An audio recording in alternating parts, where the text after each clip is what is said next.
I'm Faye, and I work in an office at a university hospital. I'm married to Stephen, and I thought this would be a new chapter in my life. But, surprise, our married life turned out to be really short. I didn't see that coming when we tied the knot. Stephen has been a manager at a home improvement store since we started dating. When we first met, I thought Stephen was kind, family-oriented, and decisive. He confidently proposed, and I said yes, thinking he was reliable.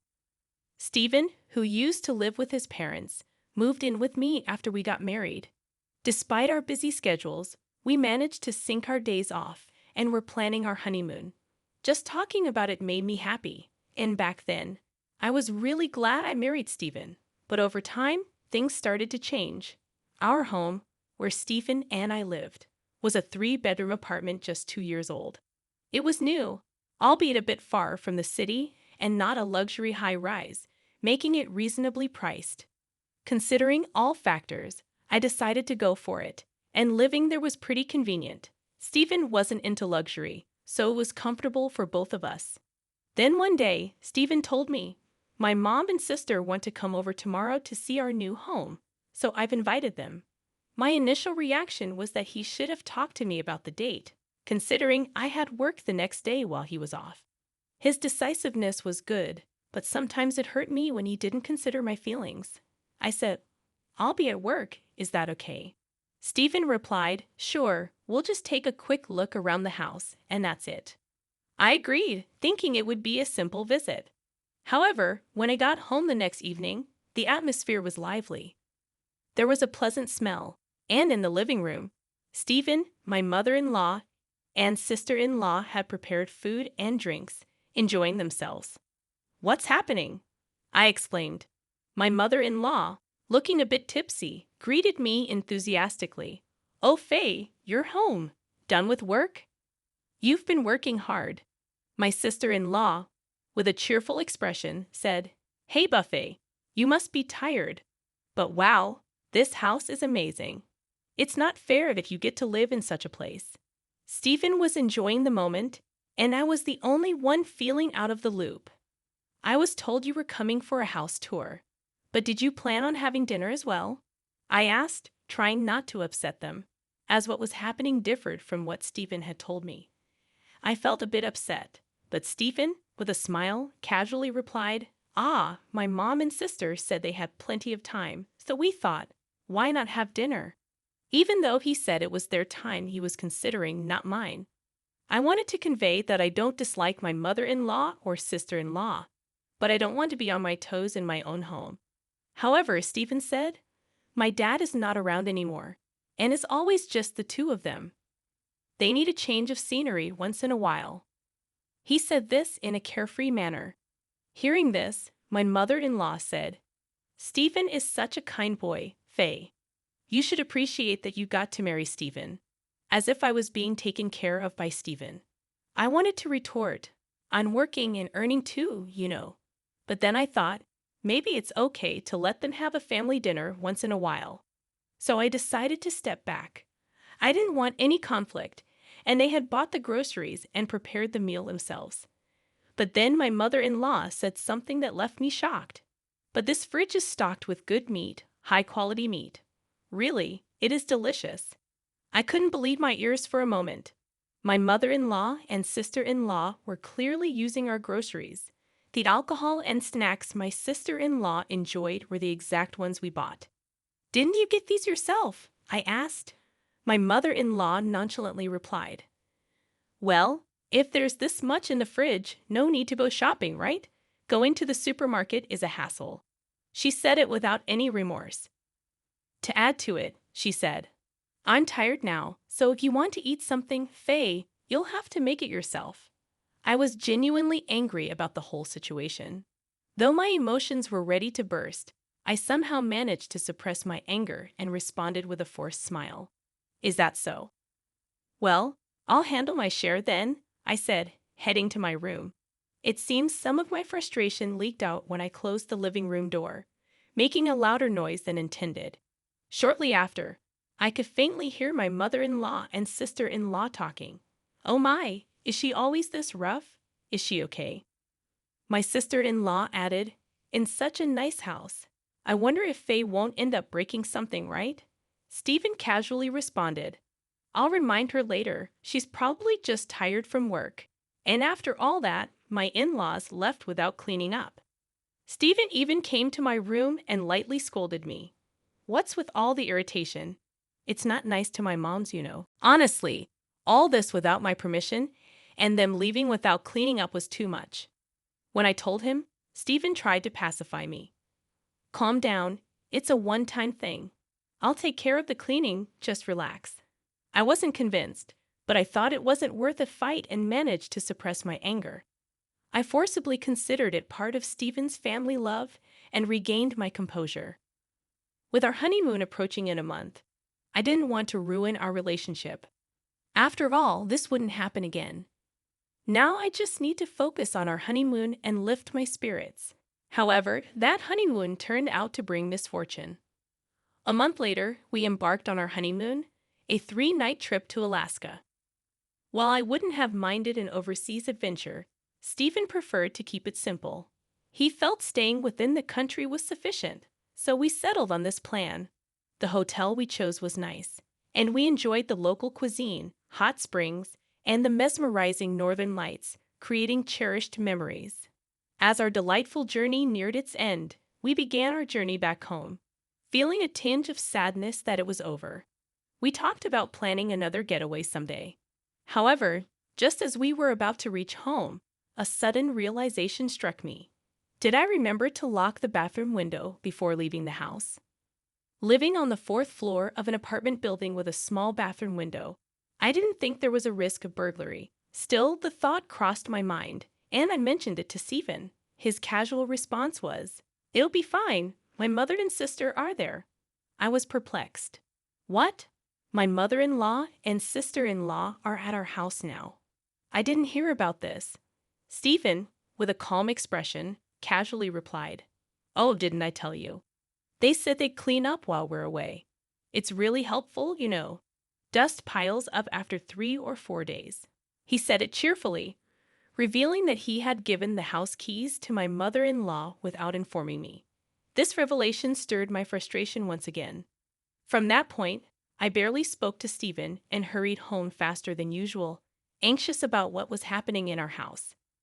Upon entering the living room, as expected, they were having another gathering. Moreover, dishes made from food likely taken from our refrigerator were spread out. Oh, you're back. Did you have a good time? My mother-in-law casually called out. I was in no state to give her a proper answer. Despite her mention of cleaning up, the place was messier than before, and there were even more bags from my mother-in-law and sister-in-law. Seeing all that, I couldn't contain my frustration any longer. Enough. What are you doing? Please go home. This is our house. It's a problem if you keep doing as you please, I blurted out, unable to hold back my emotions. My mother-in-law remarked, Why are you so upset? I'm not in a position to say anything. This is Stephen's house, so there shouldn't be a problem with whatever we, as his family, do. My sister-in-law, adopting a somewhat arrogant attitude, added, Exactly, Faye. If anything, we have more right to live here than you. I just can't grasp their perspective. I'm contributing to the expenses of this house too, you know. It's as much my home as it is yours, so I expect you to seek my permission as well. I was overcome with a sense that I no longer wanted to hold back. There was also a concern that if I didn't speak up, they would overstep their bounds. What fueled my determination further was the unexpected remark, Hey, Faye, you need to stop. How can you speak to my family like that? We're all going to live here from now on. Don't be so selfish. His words left me momentarily stunned. Living with these in-laws? Was it decided without my knowledge again? Unable to suppress my frustration, I retorted back to Stephen. So why do you make decisions on your own without informing me? Can't you consult with me at least once? Who's being selfish here? This is ridiculous. The cheerful atmosphere from our honeymoon trip was nowhere to be found. The room had turned into a battlefield, but as always, Stephen was the one to put an end to the tension. Enough. "If you dislike living here so much, Faye, you can leave," he commanded, as if delivering a final blow. Surprisingly, his words had the opposite effect on me. They brought a sense of calm. It dawned on me that I couldn't continue living with these people. If that's the case, there's no reason for me to stick around with Stephen and the others. I could have questioned Stephen when he made that statement. "Are you sure about that?" However, my inclination to avoid further entanglement prevailed. Thus, I nonchalantly responded, all the while sporting a smirk. "Okay, got it. I'll be out of here in no time." My mother-in-law and sister-in-law might not have grasped why I was grinning, but they would eventually figure it out. Subsequently, I swiftly packed only the essentials and left the house. Stephen's parting words were "cool off for a while," but I was already composed and harbored no intention of returning. He seemed to assume I would come back. I reached out to my parents, requested temporary accommodation, initiated divorce preparations, and commenced the search for a new place to live. Although Stephen attempted to call me several times, I ignored him due to my busy schedule. After about 2 months, I had settled into my new residence. Recalling that I still had belongings at the house shared with Stephen, I decided to answer his call for the first time in a while. It was evident from the start that he was in a state of panic. "Faye, finally." "What are you doing? Come back now," he urgently repeated. Indeed, Stephen believed I was returning. Remembering this, I responded firmly, "No, I'm not coming back. In fact, I've already filed for divorce and consulted with a lawyer. Let's discuss the property division." He was taken aback. Divorce? Please, not that. "I can't deal with that right now," he pleaded, growing even more frantic. To be frank, I had a pretty good idea of what was happening. When I inquired, "What's the matter?" he confessed, "I'm broke. I'm already in debt, so come back quickly." Well, that wasn't entirely surprising. I had seen it coming. Perhaps he thought he could afford to kick me out, assuming I would return. But to his disappointment, he was mistaken. Stephen wasn't earning much to begin with. His take-home pay was around $2,000 a month, and the monthly mortgage for the condo we bought was $2,000. So how was he managing it? I was contributing $1,500, and he was only putting in $500. Given that I was earning over 3 times his salary, it wasn't an issue. That's why I covered all other expenses like utilities and groceries. Even our honeymoon had to be modest because he claimed he had no money. At some point, I realized that it wasn't that he had expensive tastes. He simply lacked the income. Once I left, he had to shoulder all the expenses on his own. The condo was in his name, and the payments were deducted from his account. Consequently, with my departure, he lost the $1,500 I used to contribute every month. To make matters worse, Stephen's unemployed mother-in-law and sister-in-law were now living with him, undoubtedly adding to the living expenses. Therefore, it was natural for me to feel upset when Stephen made decisions about the house independently or casually used items from the fridge. With just his salary, they wouldn't be able to make ends meet for a month, and drowning in debt seemed inevitable at this rate. My mother was furious, demanding, "Why did you kick Faye out? Come back home immediately and do something." I was left speechless, realizing that his mother and sister were under the mistaken impression that he earned a decent living given his title as a store manager. However, the harsh reality was that this title didn't necessarily translate into a high salary. We had bought a reasonably decent condo, and they wholeheartedly believed that Stephen was the primary contributor. It was pitiful and could only be described as foolish. Additionally, it turned out that the mother-in-law, having exhausted all her deceased husband's assets, ended up moving into my house broke. Despite previously living in a rented apartment, they seemed to have properly terminated that lease. The situation made me cringe at having any familial ties with them. Now more than ever, I wanted to finalize our divorce. Upon suggesting, "Proceed with the divorce process with your lawyer. Then we'll discuss the financial aspects," Stephen responded, "Oh, really?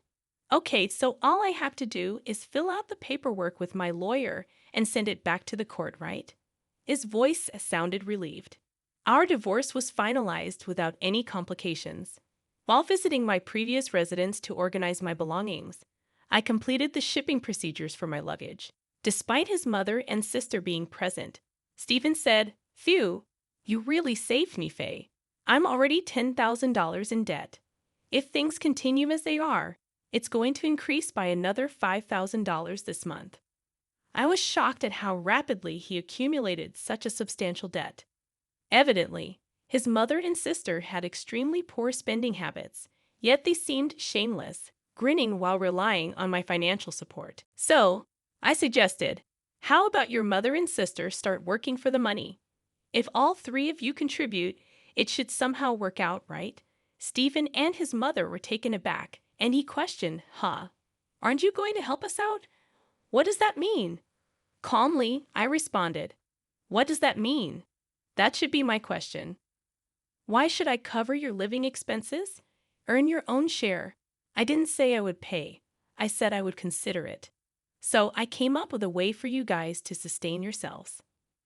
They started making a commotion, insisting, this wasn't our agreement. Are you really our daughter-in-law?